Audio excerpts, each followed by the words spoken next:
क्या यूक्रेन अपने वजूद की आखिरी लड़ाई लड़ रहा है? क्या रूस यूक्रेन के खिलाफ अब अंतिम चाल चल चुका है? ये सवाल इसलिए क्योंकि यूक्रेन के ऊपर रूस ने ताबड़तोड़ हमले कर दिए और ये वक्त भयानक सर्दी का है। रूस के सामने यूक्रेन कोल्ड वॉर से जूझ रहा है। देखिए,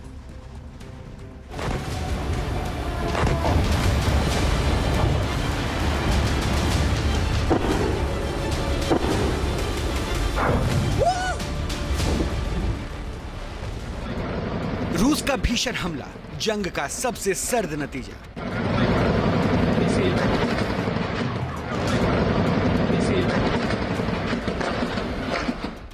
रूस आखिरी वार करेगा, यूक्रेन को ठंड में जमा देगा।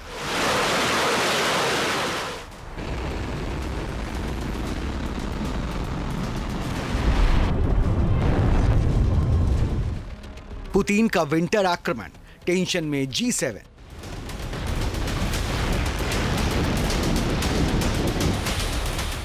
यूरोप इस वक्त कोल्ड वॉर का सामना कर रहा है। भयानक ठंड पड़ रही है, ताबड़तोड़ बर्फबारी हो रही है।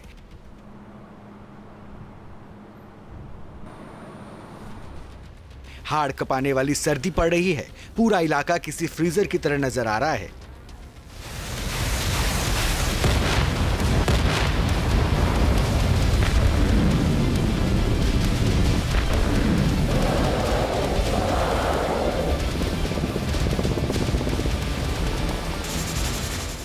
इन हालात में ही यूक्रेन के ऊपर रूस की मिसाइल्स की ताबड़तोड़ बरसात हो रही है। रूस ने यूक्रेन के कई मिलिट्री और संवेदनशील ठिकानों को निशाना बना रखा है। बेकाबू बर्फबारी के बीच रूस यूक्रेन के ऊपर ब्रेकलेस हमला कर रहा है।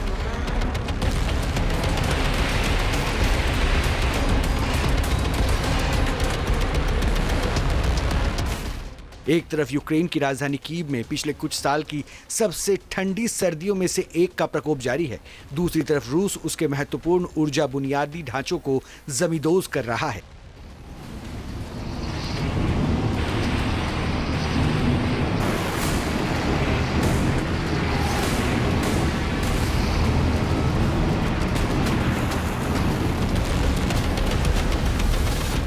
पिछले 24 घंटे में रूस ने 23 मिसाइल से यूक्रेन के अलग अलग शहरों को दहला दिया, यानी हर एक घंटे एक मिसाइल अटैक। रूस के इन हमलों में बैलिस्टिक, क्रूज और हाइपरसोनिक लेवल की विनाशकारी मिसाइल्स शामिल हैं।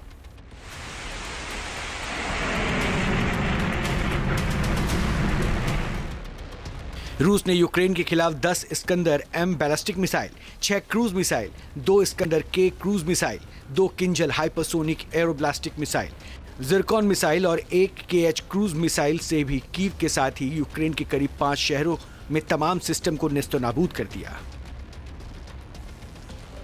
मिसाइल्स के अलावा रूस ने करीब 370 कॉम्बैट ड्रोन को भी हमले का हिस्सा बनाया है। नतीजा, यूक्रेन के कई इलाके अंधेरे में डूब गए। एनर्जी इंफ्रास्ट्रक्चर तकरीबन ध्वस्त हो चुका है। हालात ऐसे हैं कि कई अपार्टमेंट के अंदर तापमान -2 डिग्री सेल्सियस है। ऐसी इमारतें बिजली से चलने वाले हीटर पर निर्भर हैं, लेकिन रूस के हमलों की वजह से बिजली आपूर्ति बाधित हो चुकी है।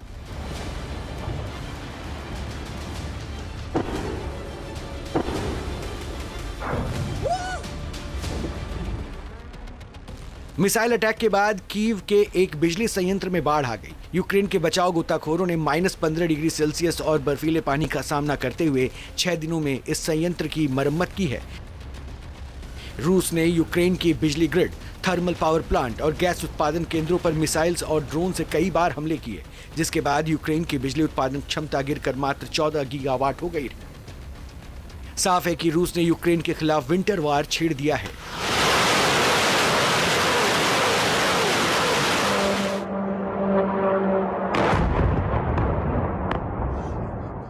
रूस के राष्ट्रपति व्लादिमीर पुतिन को मालूम है कि शायद अब वह समय आ गया है जब अमेरिका रूस के दबाव में आकर कभी भी राष्ट्रपति ज़ेलेंस्की पीस प्रपोजल्स को मानने वाले हैं। ऐसे में उन्होंने अपनी फ़ौज को यह हुक्म दिया है कि जल्दी से जल्दी इस बर्फीले मौसम में ताबड़तोड़ हमले करके यूक्रेन का जितना भी मैक्सिमम भूभाग कब्जा कर सकते हो कर लो।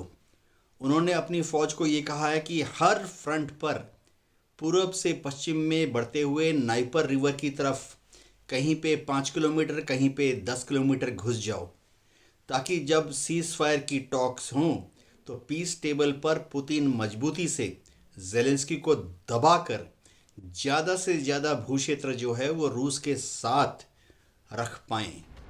रूस का हमला यूक्रेन के लिए असहनीय हो चुका है। राष्ट्रपति वोलोदिमीर जेलेंस्की ने यूरोप और अमेरिका से गुहार लगाते हुए कहा है कि रूस को अब नहीं रोका गया तो बहुत देर हो जाएगी। जेलेंस्की ने कहा,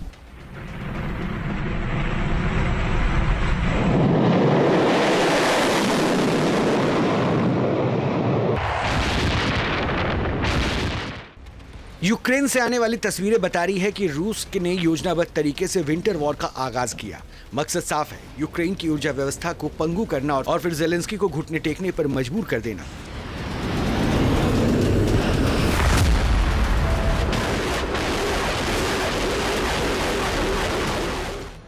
सवाल यह भी है कि रूस के राष्ट्रपति व्लादिमीर पुतिन का गुस्सा इस हद तक क्यों भड़क गया है कि वो भीषण सर्दी में भी हमले पर हमले किए जा रहे हैं।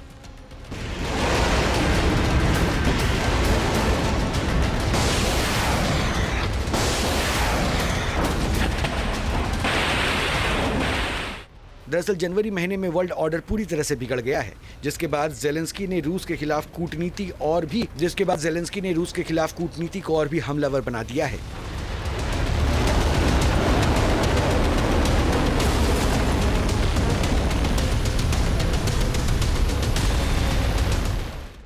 अबू धाबी में शांति वार्ता के दौरान जेलेंस्की ने डोनबास को रूस के हवाले करने से इनकार कर दिया था। पुतिन ने कहा था कि डोनेट्स्क का 20 से 25% हिस्सा छोड़ दे। जेलेंस्की ने इसे भी खारिज कर दिया था। दावोस में वर्ल्ड इकोनॉमिक फोरम को संबोधित करते वक्त जेलेंस्की ने पुतिन को युद्ध अपराधी के बतौर पेश किया और सवाल उठाया था कि पुतिन अभी तक आजाद क्यों घूम रहे हैं। पुतिन ने अमेरिका में रूस के फ्रोजन एसेट्स का उपयोग रूस के कब्जे वाले यूक्रेनी इलाके में पुनर्निर्माण के इस्तेमाल की सलाह दी थी, लेकिन जेलेंस्की ने इसे बकवास करार दिया था। जनवरी के शुरुआती हफ्ते में यूक्रेन ने रूस के तेल ठिकानों पर सैन्य हमले तेज कर दिए थे, जिसने पुतिन को बुरी तरह से नाराज कर दिया है। जेलेंस्की ने यूरोप के नाटो मुल्क और अमेरिका से रूस के खिलाफ 50 साल की सुरक्षा गारंटी मांगी है, लेकिन पुतिन का इरादा इस विंटर में ही यूक्रेन को निपटा देने का नजर आ रहा है। Team news nation.